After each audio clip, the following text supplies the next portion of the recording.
going on, YouTube? I've been wanting to upload for a while, but I've been way too busy at work to be able to actually do a good video. I did shoot a video though, or at least I tried, of putting the jugs together on this girl right here. Unfortunately, when I put it together, I had a headband on to hold the GoPro, one that's meant for it, and well, 80% of the frame, it seems, looked to be looking at my hoodie. So that's no good for anybody. And this is what it looks like. Pop this clip back and be careful not to lose any of the springs in here, because the springs are what holds everything together. So as you can see, that was not a very good video. So I couldn't actually upload that. It wouldn't be good to anybody. So instead, I'm going to go through what the manual, because I actually have a copy of the manual, what it says for torque specs and everything else. So here we go. Okay, down here on the power valves, these two screws right here that hold these in, those are torqued at 89 inch-pounds. And as far as the jugs go, these jugs down here, these bolts, the 4 bolts that hold the bottom, those are at 22 foot-pounds. Now these top bolts right here, these are torqued at 22. As far as the torque specs go, if anyone wanted to actually look at it, seeing how I have not seen any videos online or anywhere for that matter with actual torque specs and stuff. Now keep this in mind, this is for the 99 model 809. So it's probably the same, but just forewarning you, this is just the 99s. Here's the book. 21 foot-pounds for the bottom of the jug, 22 foot-pounds for the top of the jug. And here's the 89 inch-pounds for these screws right here for the power valves. Same goes for these exhaust flanges. Those are also 89 inch-pounds. So as far as the torque sequence for the top, well, just keep in mind for the bottom, you just want to cross torque if you haven't done this before or anything like that. You never want to tighten bolts that are directly beside themselves, because the piece that you're trying to tighten down probably will not tighten down square, so you want to cross torque. So here's the torque sequence for the head. So try to get a good look at it, because it goes 1, 2, 3, and then you come over here. Where is it? 4, and you just kind of keep going around in a circle, and then you end up going over to this one and then over to this one. So get a good look at that. So hopefully this will help out anybody that's been trying to do this themselves, because as most of us, we can't necessarily afford to have somebody else do it. Now as far as the jugs are concerned, thanks to the Facebook community, I was able to find out exactly why I couldn't get the center compression O-rings to actually stay in the groove. They're just a little undersized. So what I did was I stuck it between 2 fingers and kind of did hand over hand to stretch them just slightly. Don't want to overstretch them, so they'll stick in the ring groove. Okay, so I brought you into the basement in order to show you what I'm referring to when the O-rings don't want to fit. So this is an O-ring that I didn't use. As you can see, it fits very closely, but if you try to get it to stay in the groove, it just pops out. So what I did was stuck it in my hand, in my hands like this, and just kind of rolled it around. Just stretch it out just a little bit. Now I had to do this a few times to get it right, but see, even still it's not enough. Do it some more.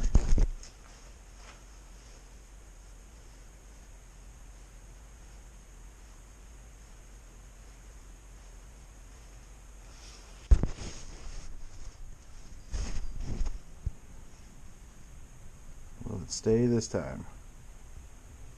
See, it's still a little too short. Might not stay.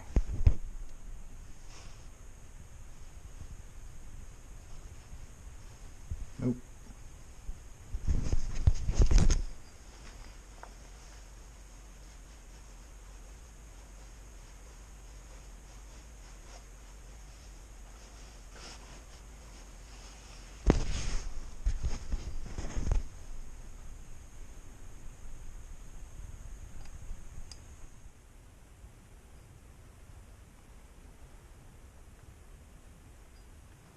And again.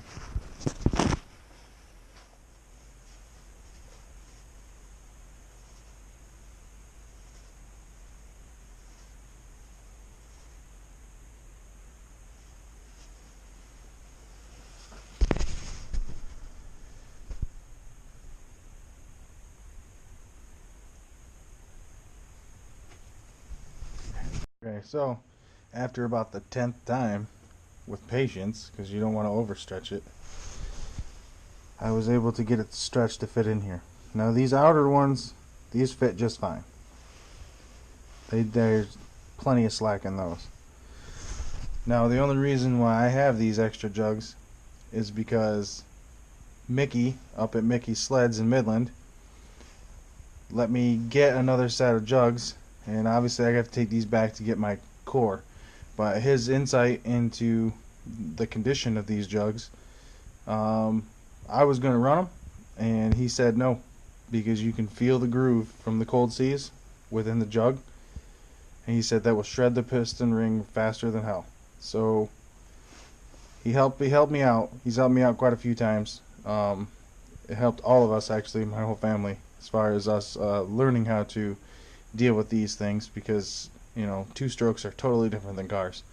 So now that we've started to get into this, he's been a big help to us as far as finding the parts that we need to fix things, and his insight, and basically his whole staff's insight, because they all ride one way or another. They all ride. So I definitely have to say Mickey's Sleds has been a really big help to us as far as learning what we have to do, because like I said before, we don't really like to have somebody else do our work for us if we can do it. Not only does knowing how to fix these help us, but it helps us when we are out on the trail and something happens. We're going to be able to know what we have to do to try to get them home, because trying to tow a sled home when you're 40 miles from the trailer, 50 miles from a trailer, that's going to be hard on whatever machine is actually going to tow it back. So it's easier if we have the possibility anyways of trying to limp it home, to just get it that way. I have a few more things to do to mine. It runs, doesn't run quite right. We believe the engine is still too far away from the clutches, or from the secondary clutch, so the belt is too tight, because it's only making it up to about 7,000 RPM when you're riding it.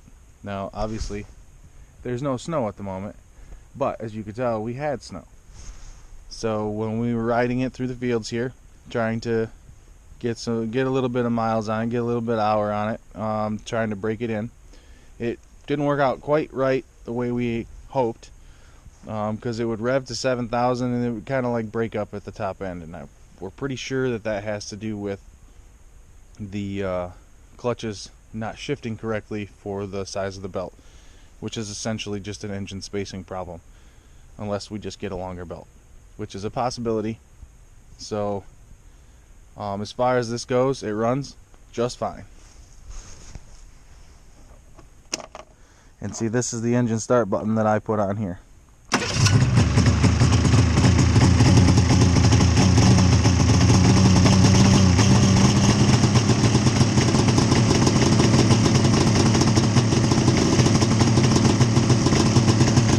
See, it runs just fine.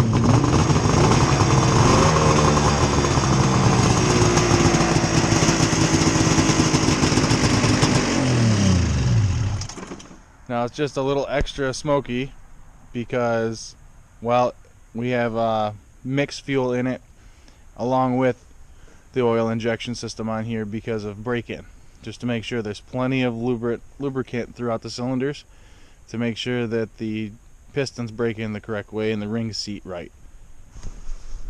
Some other information on some things that I've done to this is I have the EGTs on here. Now, this was another thing that I had an issue trying to find out correct information. Now I am using an automotive gauge for my EGTs, and the hard part was trying to figure out how far to put the EGT probes from the piston. And there was a bunch of different people out there saying different stuff, but what I had found was 7 inches from the piston. So you want the EGT probes to be 7 inches from the piston skirt. And I do believe that has to do with the tip of the flame, because two strokes don't always, or do not combust all the way in the cylinder due to the way they're designed. So here's my EGT setup. I have one here, one here, one there, and I kind of ran them in line. And I took these brass fittings, I took those up to Del Duca's and Burton and had them weld those flanges in. They're perfectly in line, which was a little bit better than I expected. They were perfectly worked out. And due to my loving to customize things, I have done quite a bit of customizing to this. Now I still have some bugs to work out, and I wasn't able to work those bugs out the last time I was on it, but I will get those figured out soon. Now see what I have done here was, those are the EGTs. Those are glow shift gauges, and as you can see, 200 is the minimum that they will read, which is fine because you just don't want to melt it down at 1300. And then I've put a voltage gauge on it over here, and then I have disabled the permanent headlights because I needed to run LED headlights. So these are for the halos on the front, and these are for the headlights. Now I did wire it to where my high beam switch is still functional, and then I have these on here for the underbody lights that I had put on here because we had saw somebody with underbodies on the trail, and I'm gonna tell you, I just fell in love with it. Figured I had to do it. For anyone who wants to see what I have done and how I have done it, here is the lights. I just bent some aluminum brackets up here and screwed them in from the inside. And then under here I used C-channel lights, or C-channel aluminum, in the front and in the back. And then I brought the wires from the back through the side here and just siliconed them and then tucked it up under the seat right here. Ran it all the way up front. Now this one up here was nice because it was closer to this foot rail, so I was able to not have to silicone everything, and ran it up there. Now my underbody kit is a 15 color, I think, and now I'm just using red at the moment, but it has a remote so you can change it to any color you want. And I think they're really nice. They light up very bright at night, so I'm pretty happy with it. The only thing I have yet to figure out is just some wiring issues. I have to figure out why the stator's not wanting to charge the battery, but I'll get that figured out. And for those of you that want to know how to put a piston in, since you probably haven't done it before, you possibly haven't done it before, essentially what you do is this edge right here is rounded, so you just have to make sure that you get that ring compressed into just the right way. And another tip, as far as putting the piston in, for those of you who have not done that before, what we had tried originally for the first time doing this was we actually tried putting the piston in here and leaving this down far enough so that we could actually just slide the pin into the connecting rod, but that didn't work very well. So the next part was to actually just attach the piston to the connecting rod and put the rings in, which we thought was going to be very difficult. But these radiused cuts right here at the bottom of the jug made that a lot easier than what you would expect. But as far as demonstration here on the old piston, that, as you can see, was really messed up. You see that little pin in there? There's a little pin that you have to line up the rings to. So you start off with the pin pushed down on the one, and then you push it all the way around to this side so that it locks in, because other than that you're going to get this little groove right here. If you can see that little groove right there, that's what has to lock out lock into that little pin. It keeps the rings from sliding or spinning around. And if you don't get that in there right, then this pin sits on top of it and you're just going to fight trying to get this piston in here. So that's how we did that.